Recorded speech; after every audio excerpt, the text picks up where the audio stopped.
Hello and welcome once again to Heartstock Radio. I'm your host, Carol Murphy, and Daniel Hogan is in the studio. Today, our guest is ChristineThuring, and she is with Green Roof Info Think Tank, or GRiTT for short, and kind of connects with a lot of other activities that she's involved with. In just a moment, Christine will be with us, and we'll learn all about that. Thanks for listening. This is Heartstock. This land was made for you and me. As I went walking that Ribbon Highway, I saw above me that endless skyway. I saw below me that golden valley. This land was made for you and me. I roamed and rambled, and I followed my footsteps through the sparkling sands of the Thuring desert. You're listening to Heartstock Radio. I'm your host, Carol Murphy. Daniel Hogan is in the studio. And remember that you can always email us and reach out, heartstockradio@gmail.com. Today our guest is ChristineThuring, and she is with GRiTT, which stands for Green Roof Info Think Tank. Hello, Christine. Hi, Carol. Great to be here. Thank you so much for being on Heartstock. And can you give our listeners a little introduction? What is GRiTT and what it is that you do there? Sure thing. So, I'm a collaborative plant ecologist, actually, passionate about biodiversity, healthy communities, and decarbonization. But I've worked with green roofs since 1999 in many different forms, installation, maintenance, education, research. But since 2018, I've been coordinating the Green Roof Info Think Tank in Vancouver. As you ably outlined, GRiTT stands for Green Roof Info Think Tank. Is this involved with like building planning and neighborhood planning? What exactly is the scope of GRiTT? So our mission is to advance the widespread implementation of green roofs in Metro Vancouver.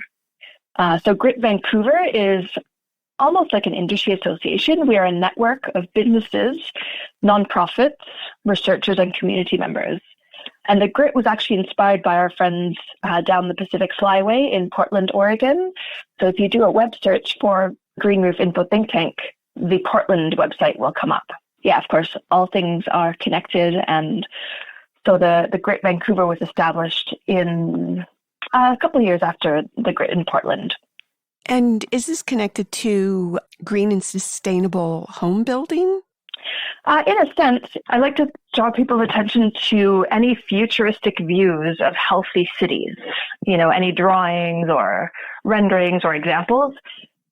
If you think about it, you'll often come up with, there's a lot of greenery, right? And so green roofs are sort of the technology that allow the sustainable and durable and low maintenance placement of vegetation on rooftops. Oh, very neat. Okay. So, Christine, let's talk about your background. Are you from Vancouver originally? And tell us a little bit about your journey. Yeah, life is a journey, isn't it? Indeed. So I'm a second-generation Swiss Canadian living in Canada. I grew up to Swiss parents with two sisters, actually in maple syrup country in southern Ontario, but with regular and extended periods of time in Switzerland and other parts of German-speaking Europe. Yeah, so I really put my Swiss passport to use. I've studied, lived, and worked in Southwest Germany, as well as in Northern Austria. My PhD took me to Sheffield, so I ended up living in Northern England for nearly 10 years. I first came to Vancouver in 2006 for work, and that was to coordinate green roof activities during the World Urban Forum, which Vancouver was hosting that year. I do love it on the West Coast. It's probably my Swiss blood. I just love the mountains, and the fact that there's ocean here as well is like a double bonus. And so I returned here in 2018. And why green roofs? What exactly was the draw there? Why are green roofs so important? Well, green roofs are really important because they are pretty economical and very multifunctional tool in the toolkit of any city. They are promoted in many cities around the world because of what they can do for example, retaining rainwater. So stopping rainwater entering pipes, which can reduce flooding and combined sewage overflows in cities with old pipes. But of course, they also insulate buildings so that in the summer they don't need as much air conditioning. In the winter, they need less heating. They extend the lifespan of the waterproofing, so the waterproofing doesn't need to be replaced nearly as frequently as if it was just an exposed roof to the UV of the sun, and of course the extreme temperature fluctuations from everyday these diurnal patterns. And of course, my favorite thing about green roofs is that they support biodiversity. So we can actually create patches of habitat in the urban matrix, which can be really useful, certainly for insects and pollinators, also birds. And of course, for people, they provide really improved conditions in terms of air quality and views. Green roofs can be used for urban agriculture. So in a sense, the roofscape of the city can be either a dead zone if we don't have green roofs, or with certain mandates and policies, it can be like a thriving third dimension to a city that it improves its health and sustainability as well as its beauty and function. Was there something in your upbringing? You said Ontario, is that correct? That's right. Yeah. Was there something in your upbringing that kind of imprinted you with this ecological mindset? Share with us, how did you become so drawn to and, building your life around this mission? Yeah, it's a good question, Carol. And I was thinking, actually, I have a bachelor's in environmental science and biology, and I just remember when I was growing up, I don't know whether it was the landscape in Switzerland or in Southern Ontario, quite a contrast. Southern Ontario, where I was, quite intensely agricultural, so there wasn't that much wild nature to be found. Streams are fenced in, and then by contrast, Switzerland, with the mountains, and the Swiss culture really values nature, so really beautifully protected, wildflower meadows and diversity and big animals. And so that contrast might have led me to have a super strong appreciation for nature, or I think I might also have been influenced at quite a young age from hearing about the term extinction. I just know that from quite a young age, I was quite a passionate environmentalist. I was involved in all the clubs at school and doing all the initiatives. And I remember being in a play introducing our community how to recycle when the recycling box first came to our community. So this drive to protect Mother Earth and, give a voice to other beings who don't have voices led me to, get a degree in environmental science and biology. I worked for many years as a plant ecologist, basically getting paid to hike in the woods. And eventually, so I turned to green roofs, probably after working about 5 years in the field, literally in the field, like in forests and in wetlands. And the reason was that green roofs seemed like such an optimistic, positive thing. I was really coming up against a lot of despair, actually, working in the field, especially, documenting at-risk populations of plants and realizing that the pressures on these populations and species were basically not going away, because the pressures were things like development. It was clearly like development was not going to stop. So these habitats were just going to be lost. So habitat loss and fragmentation, hybridization with non-native species, pollution, all these different issues. And so that's when I discovered green roofs. When I heard of them the first time, I just was like, okay, that sounds like a better fit for me, at least for my mental health. And I'm wondering, where was that undergrad degree at, and where did you go from there? Right, yeah. So I guess that's the journey, isn't it? Mm-hmm. I did my undergrad at Trent University, which is a small university, kind of like an hour and a half northeast of Toronto. It's in a beautiful part of the province and the country, and quite renowned for its environmental resource science degree. Still friends with a lot of great people from those days. But I worked for a couple of years, like I say, as an ecologist. And then actually in 2002, I decided that I would do a master's in actually green roof research. It worked really well that my supervisor at the time at Penn State had a grant. And so I did my master's at the Penn State Center for Green Roof Research, graduating in 2005. Again, worked a couple of years. This time I was in Austria largely and Switzerland. And in 2009, I went to England to do my PhD, which is also focusing on green roofs. And that was with Nigel Dunnett at the Department of Landscape at the University of Sheffield. Yeah, I never intended to go into academics. And I'm so grateful that both of my higher education degrees were funded. I really enjoyed the academy, proved that I could do research. However, I've always been driven to implementation. And personally, I find the research and publication process slow going and a bit frustrating. Mm-hmm. And was that a big culture shock going to Penn State? Is Penn State in Philadelphia? Is that right? Actually, yeah. So I guess there's different campuses. I was at Center County, Happy Valley in State College, Pennsylvania. So kind of like right in the middle of the state. Oh, okay. So that's a little bit more rural and ag focused. Totally. Yeah. Probably like the Central Valley of California. Nothing like LA or San Francisco. Yes. No, very rural. Yeah. Total land grant school. Oh, I loved being there. I loved the Appalachians. I was in the Department of Horticulture, met some amazing people, hoping to visit actually this spring. One of my best girlfriends, she's working at State College and working in biology. And yeah, it's funny. I remember thinking like, oh gosh, that was right when George W. Bush was in power and like Iraq was kind of happening. And I just remember thinking like, okay, just go there, keep your head down, don't say anything, like don't offend anyone. I was gently corrected that actually there are some awesome people in the States who also share the same views. So much so that I actually, like I said, met one of my best girlfriends of all time there. So, and what was the draw that took you to Europe? And how did you find things there compared to the States?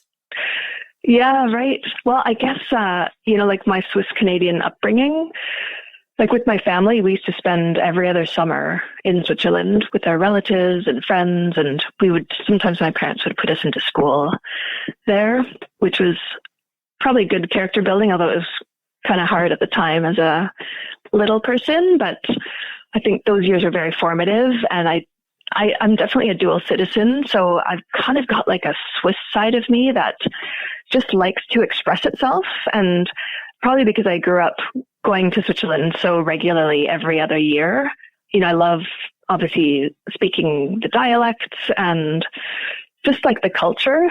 So I guess when I go there, I just switch over into like the Swiss version of the Steen, as I sometimes am called. And as far as the ecology and your work and, just being green, I get the sense, and it sounded like you talked about this a little bit earlier, that things are a little bit more advanced in Europe. Would you say that's true? And what do you attribute this to? That is absolutely true. And I find it so frustrating. Like here on the West Coast, I think we're probably like 30 years behind Europe, which, is deeply frustrating. And part of me feels like maybe I should just go there because, I feel like almost like we're in the Stone Age here. But of course, I'm committed to, seeing progress all around the world. And if there's work that needs doing here, that's why I'm here. Yeah, why is that? I mean, I remember my supervisor for my master's degree, Dr. David Beatty, used to say how Europe dirtied their nest earlier than we did, and so they had to figure out solutions quicker. And yeah, I think in a sense that's one thing. Just those cultures are a little bit more I mean, obviously the cities are way older and the protections perhaps are more rigorous, for better or for worse, on, how land is used and resources. But I feel like also culturally, like even though those cultures are a lot older and essentially colonized, North America, almost like the quality of the capitalism and that sort of exploitative resource-based economy is definitely a North American thing, right? We're certainly coming up to the limits of that false view that, North America or Turtle Island is terra nullius. There were no people here before the Europeans came, and therefore under the religious doctrine, manifest destiny, what have you, that it's all free for the taking. But of course, there were indigenous people living on Turtle Island for thousands of years, well, since time immemorial. And so there's something about the resource extractive economy, I think, in North America specifically, that is quite different from the European. So the European kind of like, they get their resources from here, and they are able to, translate the refined materials into their beautiful cities and their sustainable methods. And here, I mean, I really feel like the West Coast is the Wild West. Like our regulations are shockingly absent, very underdeveloped in any case. And as a result, of course, sort of like a resource-based economy is investing a lot of resources towards, extraction and unfortunately not even processing. So a lot of the stuff that British Columbia, for example, quote unquote produces, whether it's softwood lumber or oil and gas product, it's often actually sent away for processing. So it's kind of a raw resource extraction economy here. And so I think that plays into how our cities look as well. Yeah. So we're going to take our little break here, and we'll be right back with Christine and talk more about Women for Climate C40 and how all that is connected in her work. We'll be right back. This is Heartstock. Thanks for listening.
Welcome back. This is Heartstock Radio, and today we're speaking with ChristineThuring. And Christine, can you kind of help us connect the dots to Women for Climate and how that is connected to GRiTT? Yeah, sure. Love to. So, yeah, I've been coordinating the GRiTT since 2018, and around 2020, we began doing almost like lobbying, like speaking to municipalities about green roofs and doing outreach.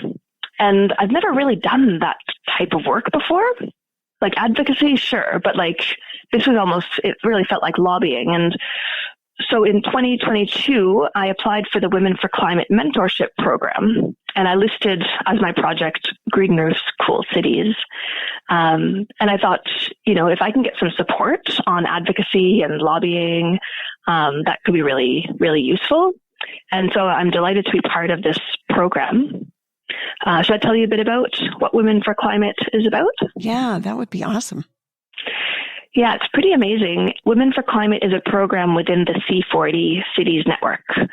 So if you have heard of C40 before or not, I just refreshed my understanding, C40 is a network of mayors of nearly 100 world-leading cities collaborating to deliver the urgent action needed right now to confront the climate crisis. So C40 was founded in 2005 by then Mayor of London, who convened representatives from 18 megacities to forge an agreement on cooperatively reducing climate chaos. And that initial C20 became C40 in 2006. And in the meantime, it's over 100 mayors from world-leading cities in this network. So because women represent half of the population and were also very important components of coming up with the Paris Agreement in 2015, in 2017, C40 established the Women for Climate program in order to highlight and empower the key role that women already play in championing climate action in cities. And then how is that connected to your work with Green Roof? Yeah, like with the GRiTT. Mm-hmm. If I'm understanding you correctly, the C40 initiative in your mentorship program there is connected to Green Roof and expanding and advocating for that work. Is that right? Yeah, so through the Women for Climate program, first of all, I've got my wonderful mentor, Sarah Yaddo Baker, who's really supportive as I develop this program. And on March 6th, actually, the Vancouver City Hall, including the mayor and all councillors, will host a full morning where all the the Women for Climate mentors and mentees from this Vancouver cohort will basically do very brief overviews of the projects we're working on and kind of engaging the city to consider getting behind these projects a bit more fully. So in my case, through the GRiTT, I've been advocating along with some very core dear colleagues of mine. We've been going in to visit as many different municipalities within Metro Vancouver as possible, with, of course, emphasis on the city of Vancouver because it is such a big city. And it has committed to doing a Green Roof mandate, to establishing a mandate, but it has not yet to date. So the hope through this work is that we can help the city of Vancouver commit to actually creating that mandate, one that's appropriate to the culture and the economics of this city, such that, for example, every new building would have a green roof on it. And not only that these are good quality green roofs with the appropriate maintenance regimes, such that they will be, low maintenance, high functioning, and also multifunctional green roofs being implemented on a large scale. And how many people are in this current cohort that you're involved with? That's a great question. So I don't have the website in front of me right now, but the Women for Climate Vancouver cohort, if I remember from some of our meetings, I think we're about 20 women, 20 young women, each matched with at least one mentor. Mm-hmm. And how did you find your mentor? Was it someone that you located that was specializing in green roofs? In fact, it's so Sarah and I were matched up. Sarah Yada Sito, we were matched up because she works in real estate with a background in urban geography. And yeah, this is her first time as a Women for Climate mentor. And I guess she wanted to be involved in some way. And often, the conversations we have she's very well connected to the development community, to real estate in the region. So she's kind of she'll kind of put out ideas of like, oh, you should talk to them or them. Or even just ideas in terms of sort of how to frame the offerings or how to position myself in a consultant sort of role in this way. So we have about 3 minutes left, and I'm hoping you can kind of share with us what you see happening here for the future of your projects. And at the very end, of course, if you could let our listeners know how they might find you. In particular, just how you said every new building would have a green roof if your recommendations are implemented. That's far-reaching. Mm-hmm. Do you think this is this being well received with open arms? Yeah. So I guess maybe we'll split the two. Starting with that question that you just posed about, what sort of demands might we make, and in a sense, I mean, hundreds of cities around the world have green roof mandates, green roof policies, bylaws, incentive programs. And Vancouver has actually been exploring different possibilities since 2018. So I just put that out there because that's, in my opinion, every new building going up should be designed with multifunctional green roofs into their systems. That's just climate resilience 101. In so many different ways, not to mention all the other benefits that green roofs offer. But of course, I'm very happy to be part of the visioning and the visioning process that the city of Vancouver would choose. That's just sort of like I feel like a basic common denominator that most cities have, and it works quite well. Otherwise, one of the big things that kind of catalyzed GRiTT, the Green Roof Info Think Tank, was the launching of World Green Roof Day on June 6th in 2020. So that was quite new at the time. It was also pandemic. And so we wrote an op-ed. A bunch of us got together to do that. And the GRiTT actually founded around, through the Portland GRiTT. It's kind of more of a social club. So we like to visit a green roof and then we'll go to a pub after. Just kind of like informal networking.